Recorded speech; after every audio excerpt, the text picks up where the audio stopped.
kenapa Nabi Muhammad SAW diutus di tengah orang-orang bangsa Arab, Jazirah Arab? Hikmah yang kedua, karena bahasa Arab. Bahasa Arab adalah bahasa yang paling lengkap dan paling sempurna di antara semua bahasa manusia yang pernah ada. Antum boleh googling, boleh browsing, boleh cari informasi. Ya, kita cari-cari tahu tentang bahasa Arab. Dalam bahasa Arab itu adalah bahasa yang kosakatanya paling sempurna di antara semua bahasa. Ini nabi-nabi yang sempurna. Syariat yang sempurna. Kalau Nabi Musa dan Nabi Isa hanya untuk Bani Israel saja, syariatnya cocok untuk Bani Israel, untuk tradisi mereka, kebiasaan mereka. Tapi Nabi Muhammad ini akan menyebar ke seluruh model manusia, seluruh model iklim, dan juga seluruh belahan dunia yang modelnya macam-macam, iklimnya macam-macam, dan Islamnya harus sempurna.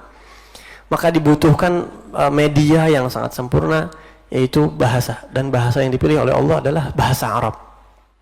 Antum tahu bahasa Arab ini adalah bahasa yang memiliki kosakata terbanyak dari semua jenis bahasa yang pernah ada di atas muka bumi.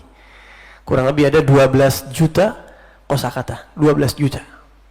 Dan urutan kedua itu saya lupa, bahasa apa yang hanya 6 juta atau 5 juta, hampir setengahnya. Jadi buat nyaingin bahasa Arab itu sangat jauh banget. British atau apa gitu yang kedua, saya lupa. Itu 6 juta sekian. 12 juta kosakata. Bayangkan. Yang kalau kita lihat bagaimana bahasa Arab ini luar biasa, dan Nabi menjadi rujukan bahasa Arab. Cerita bahasa Arab ini sangat banyak. Ada satu ulama yang dekat dengan seorang penguasa pada saat itu. Ada seorang penguasa yang kemudian duduk, dan ada satu ulama duduk di dekat penguasa ini, di tengah orang-orang yang sedang berkumpul gitu, ingin menyampaikan satu dan lain hal. Tapi di pojok ada satu orang yang seperti tidak peduli, tidak memperhatikan ulama dan pejabat ini, dan dia justru malah melunjurkan kakinya kayak orang yang ngerendahin begitu. Kemudian ulama ini menegur, ya kalb, man anta, begitu. Hei, kamu, wahai, mohon maaf, kamu anjing, kamu siapa? Kamu kenapa begitu? Kemudian orang ini tiba-tiba menjawab, al-kalb alladhi la ya'rif arabiyata kalb hatta 70 kalimah. Orang ini menjawab dengan kata-kata, anjing yang sebenarnya adalah orang yang tidak faham 70 bahasa Arabnya anjing dalam bahasa Arab. Kamu tahu gak? Bahasa Arab anjing itu ada 70, kamu tahu gak? Gitu ya. Di depan orang banyak nih. Dia sebutin hanya beberapa doang, dia nggak tahu. Dia bilang, jadi yang anjing itu saya apa kamu? Kata dia. Diam nih orang. Ini orang namanya Al-Ma'arri, seorang ulama Al-Ma'arri. Kejadian itu menyebar kemana-mana sampai ke telinga Imam Suyuti. Imam Suyuti, Al-Hafidh Suyuti, yang karya kitabnya itu luar biasa banyak banget. Sampai beliau menyusun satu kitab, menyusun sebuah risalah, satu kitab. Isinya hanya ingin membuktikan ucapan orang tadi, apakah benar bahasa Arabnya anjing ada 70. Imam Suyuti kemudian mencari di berbagai macam literatur, dan beliau hanya mampu 60 sekian. Sampai beliau tulis kitabnya itu At-Tahari, saya lupa judul kitabnya. Saya ingin mencoba mengurai fenomena antara Ma'ari tadi itu yang dicela oleh satu orang tadi. Ternyata bahasa Arabnya itu sangat banyak. Bahasa Arab itu adalah bahasa yang sangat luas dan sangat banyak, sehingga bahkan para sahabat pun katanya mereka kadang-kadang ada bahasa Arab yang mereka belum tahu. Bayangkan, Sayyidina Abu Bakar As-Siddiq radhiyallahu an, ketika ditanya oleh seorang sahabat, wahai Sayyidina Abu Bakar, wahai Abu Bakar, saya mau tahu firman Allah yang bunyinya wa fakihatan wa abba, wa fakihatan wa abba, itu abba artinya apa?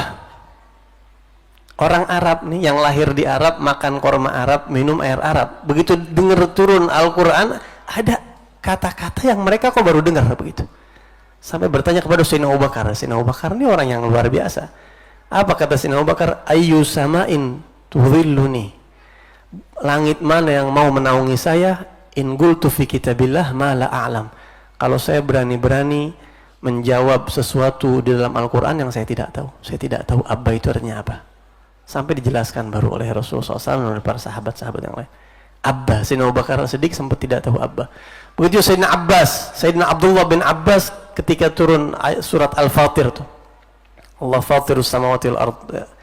Surat Al-Fatir, beliau sendiri heran, ini Fatir artinya apa? Sampai ngelihat dua orang pedalaman lagi cekcok berebutan sumur. Yang satu mengatakan, ini sumur ana. Enggak, ini sumur ana. Ana fatartuh. Saya yang pertama kali buat sumur ini. Oh, berarti itu artinya Allah fatirus samawati wal ard, Allah pencipta langit dan bumi. Sehingga para sahabat itu sering kali mendengar hadis Nabi Muhammad SAW yang mereka tidak tahu, dan mereka bertanya, Rasulullah, apa artinya ini? Dijelasin sama Nabi SAW. Dan Nabi SAW memiliki semua ilmu bahasa, termasuk kelengkapan bahasa Arab ada sama Nabi Muhammad SAW. Jadi manusia yang sempurna, syariat yang sempurna, bahasanya harus bahasa yang paling sempurna. Kalau kita bangsa Indonesia ini banyak sekali menyerap akar kata bahasa Arab. Kita ini sehari-hari akrab sama bahasa Arab sebenarnya. Banyak banget omongan kita itu yang berasal dari bahasa Arab. Maaf. Kita sering ngomong maaf. Maaf itu bahasa Arab aslinya. Ma'fu. Afa ya'fu afwan. Fahuwa afin wa dhaka ma'fu. Ma'fu itu dimaafkan. Ya, maafkan saya ya, oke saya maafkan, maafu. Saya sendiri belum tahu bahasa Indonesianya asli, yang asli ya, maaf itu apa? Saya belum tahu. Itu bahasa Arab aslinya. Selamat, udah pasti udah selamat. Dewan Perwakilan Rakyat, bahasa Arab semua tuh Pak. Diwan itu artinya apa? Perkumpulan, perwakilan, wakil. Rakyat, ra'iyah itu ya rakyat. Kullukum ra'in wa kullukum mas'ulun an ra'iyati. Majelis permusyawaratan rakyat itu bahasa Arab semua. Dan biasanya yang diambil dari bahasa Arab, subhanallah, itu yang konotasinya positif. Adil, hukum, adab, fasal, ayat, selamat, khasiat, maklumat, yang bagus-bagus kan? Ya, positif semua konotasinya. Terus apa lagi?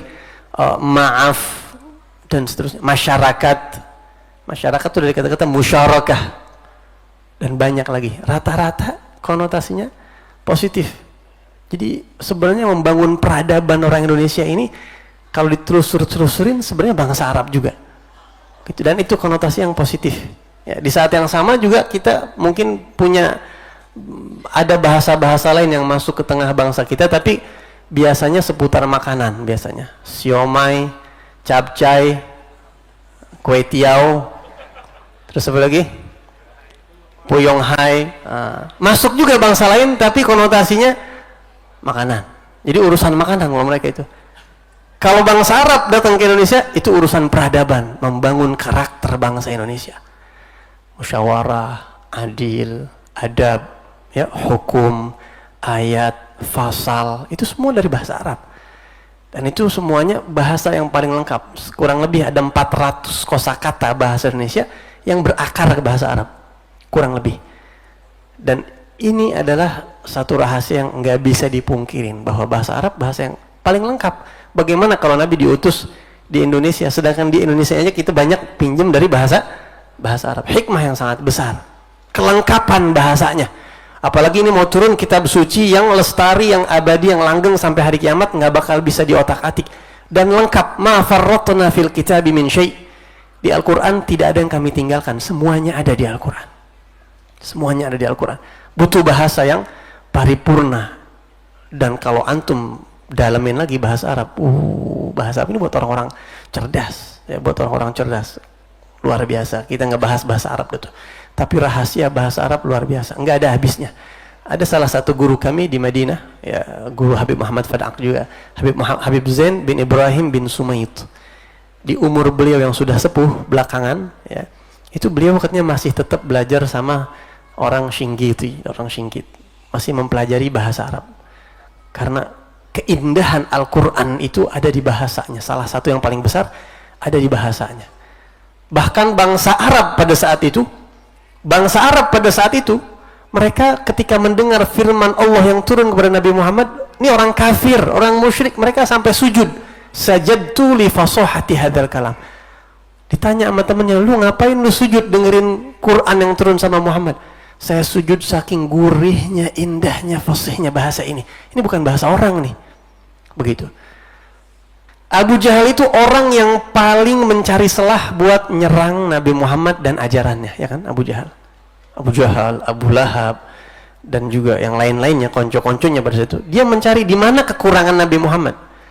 Bagaimana cara mencari kekurangan Nabi Muhammad? Enggak ketemu. Dibilang sihir, kita tahu sihir baca-bacaannya kata mereka. Dibilang dukun, kita tahu dukun itu seperti apa. Dibilang tukang syair, kita ahlinya kata mereka. Mereka tuh nggak nemu celah buat nyerang Nabi Muhammad dan Quran yang dibawa sama Nabi Muhammad SAW. Walhal sekarang sebagian orang-orang yang bahkan mereka katanya Muslim, mereka merendahkan Quran, katanya Quran ada kekurangan ini, Quran katanya ada kekurangan itu. Bahkan kita pernah dengar ada orang yang mengkritik maqati awali suwaril Quran, huruf-huruf pertama surat Al-Quran tuh, al-huruf al-muqatta'ah, alif lam mim.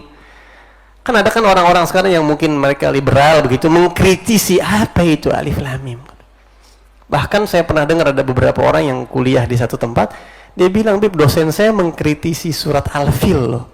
Dosen saya mengkritisi kisah Nabi Musa yang ada di Al-Quran. Oh, dosen saya mengkritisi awal-awal Quran itu yang huruf ini, huruf itu, dan lain sebagainya." Wah, saya bilang, mestinya Abu Lahab belajar sama dosen ente tuh. Abu Jahal aja nyari selahnya nggak ketemu, dosen ente nemu. Subhanallah, Nabi bilang, pinteran dia. Mestinya kalau itu jadi selah buat nyerang Nabi Muhammad, mereka lebih dulu dan mereka lebih paham bahasa itu. Tapi justru mereka ini sampai malam-malam katanya sendirian. Abu Jahal pernah malam-malam sendiri nindik itu ngeliat orang nggak ada, ketemu bepapasan sama satu orang, saya lupa namanya siapa. Ini 2 CS dia nih, sama-sama musuh Nabi Muhammad. Di tengah jalan ketemu, ada lu ini, kalau bahasa kita ini, lu ngapain di sini? Lu ngapain di sini? Ini antara gua sama lu ya, jangan buka-buka ya. Gue pengen dengerin Quran yang dibaca. Mereka tuh keindahan. Mereka itu merasakan kenikmatan keindahan Quran bahasanya. Jadi antum bayangin kafir-kafir Quraisy itu mendengar Quran itu lezatnya bukan main, gurihnya bukan main. Di saat yang sama ada sebagian muslim yang katanya belajar udah punya ilmu mengkritisi Al-Quran.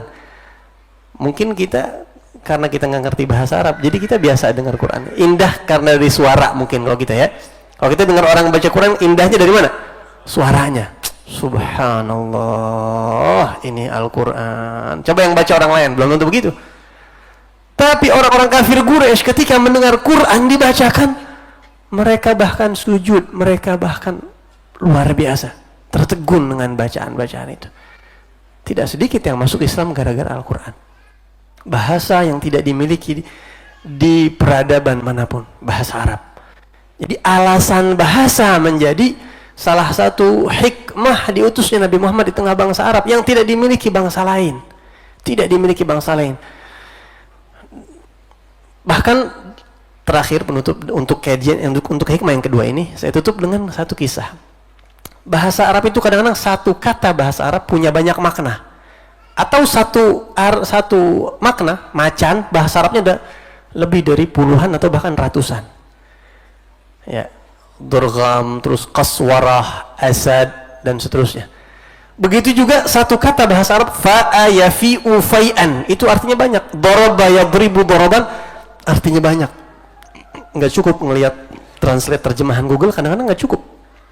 Ada satu kisah, ada satu orang laki-laki datang ke rumah sahabatnya ya, yang sudah lama tidak berjumpa. Dia ketok pintu rumahnya, "Assalamualaikum."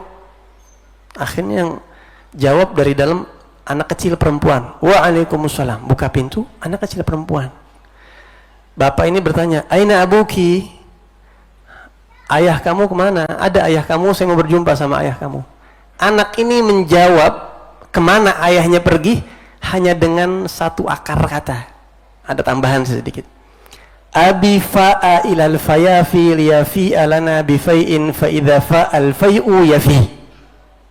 Satu akar kata. Abi, ayah saya, fa'a, pergi, ilal fai'i, ke tempat kayu-kayu begitu hutan. Liyafi'a, untuk mencari, lana bifai'in, mencari kayu bakar. Fa idza fa'al fai'u yafi. Kalau matahari terbenam, ntar dia balik, tungguin aja kalau mau sampai matahari terbenam. Satu akar kata. Abi fa'a ilal fayafi liyafi'a lana bifai'in fa idza fa'al fai'u yafi. Sampai kaget-kaget nih temennya, keren banget nih anak temen gua, keren banget kata dia. Satu akar kata, syukur, bayangin. Dan belum lagi yang banyak banget.